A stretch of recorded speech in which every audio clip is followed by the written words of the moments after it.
Hey, hey, hey. Navigating co parenting after divorce requires a delicate balance of communication, respect, and most importantly, clear boundaries. Hi, I'm Keisa, life strategist, beauty coach, speaker, and author. And I teach women how to put themselves first so that they may experience beautiful living. So, I wanted to come on here to talk a little bit about the importance of setting clear boundaries. I've been sharing different areas about setting boundaries. You can go back and catch the other ones. And today, I wanted to share the importance of why it's important for you to set clear boundaries because it pours over into co parenting. For me, my personal experience is, well, I'll just start it like this. Nobody tell you when you get a divorce that you must, nobody tell you when you get a divorce, like what to do next. Basically, your divorce is over, you know, and they wish you well, wish you the best. But nobody tell you that the first thing you should do is set some clear boundaries. They just don't. They send you on your way to go figure out your new life. And if you're not, for me, I didn't know that I needed to set clear boundaries. In my mind, the divorce is over, and I didn't think beyond that what would be next, what's next to do. I didn't think beyond that. And so for me, I was still allowing things that I should not have because I was divorced. He was no longer my husband. I was no longer his wife. And what I mean by that is I was still sleeping with my ex-husband after the divorce was final. All because I felt like he was still my husband. All because of the love I still had for him.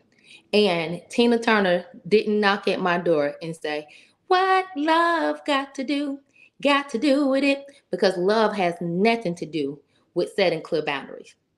Nothing to do with it. And because I allowed myself to put myself in that space, I was often left feeling hurt. I was often left feeling shameful or stupid or just negative emotions, like used and those emotions that wasn't pleasant for me. But it was all in a sense of, but because I what to do next. He was all I knew, and oftentimes or sometimes in the very beginning, well. Um, Sometimes that bled over into the co-parenting. We are at odds because at the end of the day, my emotions were tied to the things that was still happening. And you have your children looking at you, not knowing why mom and daddy can't get along, not knowing at the end of the day, not knowing the backstory that mom and daddy still messing around, and it's bleeding over into the co-parenting situation that has nothing to do with co-parenting, but they are feeling the wrath of that. That's why the first thing you must do is set clear boundaries. You are no longer his wife. He is no longer your husband. Stay out his bed, and you need to keep him out yours. Your emotions going to continue to be all over the place until you establish that most important boundary right there. I don't know what other boundaries you need to set, but you know what those are, and you need to set some clear boundaries because at the end of the day, now what's important for if you have children is that uh, the well-being of the child. You need to be able to get along. You need to be able to co-parent in a way that the kids see that my parents can get along. I can see that, and it's not dysfunction, right? And so that's the first thing. That's why it's important for you to set some clear boundaries so that it would not bleed over into the co-parenting situation. So another thing is outside of that is that you need to let me see, if you went through the divorce and court and all that, you should already got a shared parental plan. You should already know who's responsible for what. And what I mean by that is who has the last say with um, religion, who has the last say with extracurriculum, who has the last say as school or medical, right? And that just pretty much say if y'all can't come to agreement, who gets to make the last say. Luckily for us, we neither one of us ever had to pull that card, right? There were times we didn't agree, but in those moments, it appeared that we just took a step back, gave it a day or two, and then we came back. And from what I can remember, we ended up pretty much on the same page. And so I didn't ever have to say, "Well, I get the last say," or he say, "I get the last say," and I'm thankful for that. So that should have already been established while you was going through the divorce. So the first thing in to have a beautiful, I say beautiful, but I would say to have a good relationship with the other co-parent, the first thing you must do is know what boundaries need to be set and stand on your boundaries. The second thing is as you move into the co-parenting space and you know who has who for spring break, fall break, and all those different breaks for for your child, you need to the two of you need to sit down or at some point and talk about prioritizing consistency across households. And I say that because children, when they can get over or try to pin the parents against each other, have their way, they'll do it. But if we can stand on a united front to say Joe is going to go to bed at 8 o'clock, then Joe's going to go to bed at 8 o'clock at my house too. It's consistent. It's not only plays where it feels like it's consistent across the board and you can't play us and you can't pin us up against each other, but it establishes a routine for the child or the children that when they go from one household to the next, it's not feeling no different. It's not feeling like things are in disarray or I get to have my way over here, and then when I go to the other parent, now it's a whole another debacle that you have to deal with because they got attitude with you because you ain't let them do what daddy doing or whatever, what have you. I experienced that. There were some times where my daughter did not, she would try to do some things with me and I'm like, no. So well, at daddy's house, I was like, well, you're not at your daddy's house. And eventually we start to try to get on one accord with that. She was much older. He would say, well, I'm doing this over here.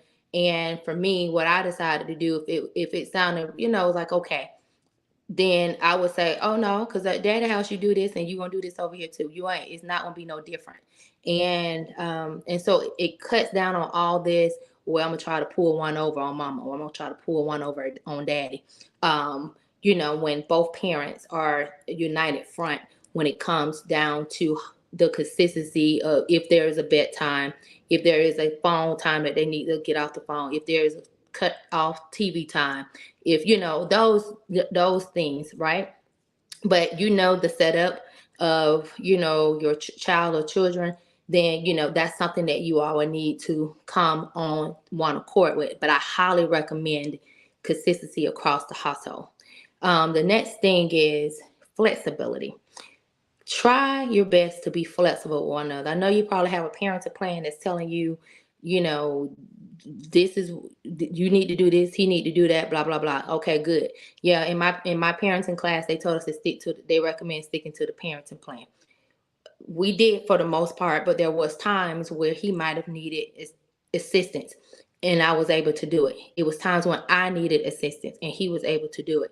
And when he couldn't, and when I couldn't, I couldn't.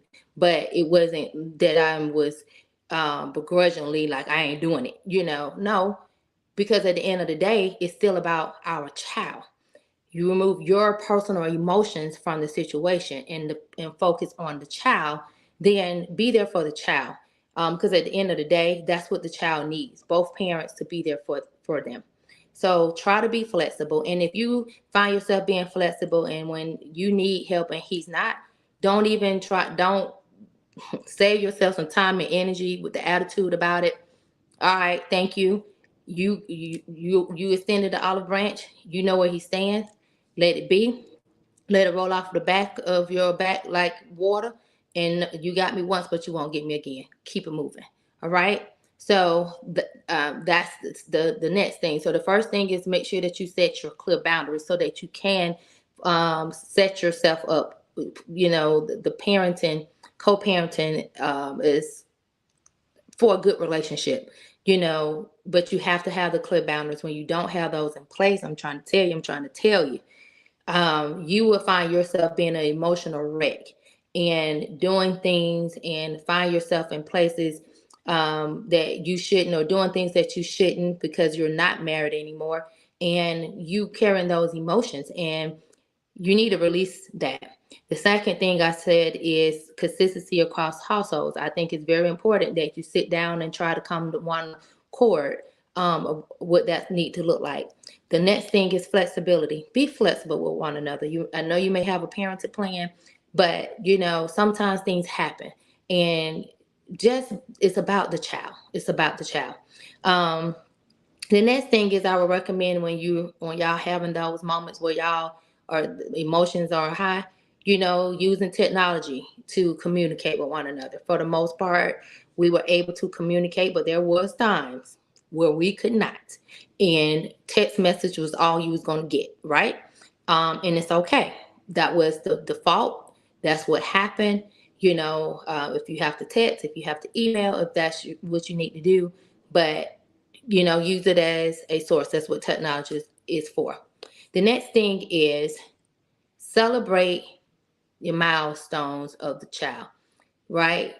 Celebrate milestones together. And what I mean by that is, my daughter, our daughter was very active, very, very, very active. And so I think we did pretty good by showing up for her things. It ain't my weekend, so I'm not want to come.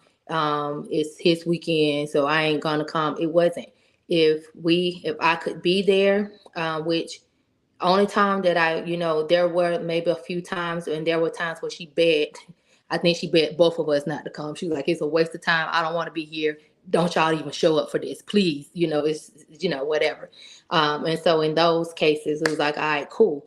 But when in competitions and all the things that she was involved in, we were there, and it wasn't. It ain't my weekend, so I catch the next competition if it's my weekend. No, she looked up, came out of off that floor, and she saw both of her parents being there to celebrate her. And that made, I'm sure, you can see the smile. Hey, mom. Hey, dad. And us cheering her on. And I know that made a difference in her life. So consider celebrating milestones together. And when LaJoe is out there playing ball or whatever, and he look up in the stands, my parents are here. That does something, I believe, something good for the child. Okay. Remember, co-parenting is about the well-being of the child.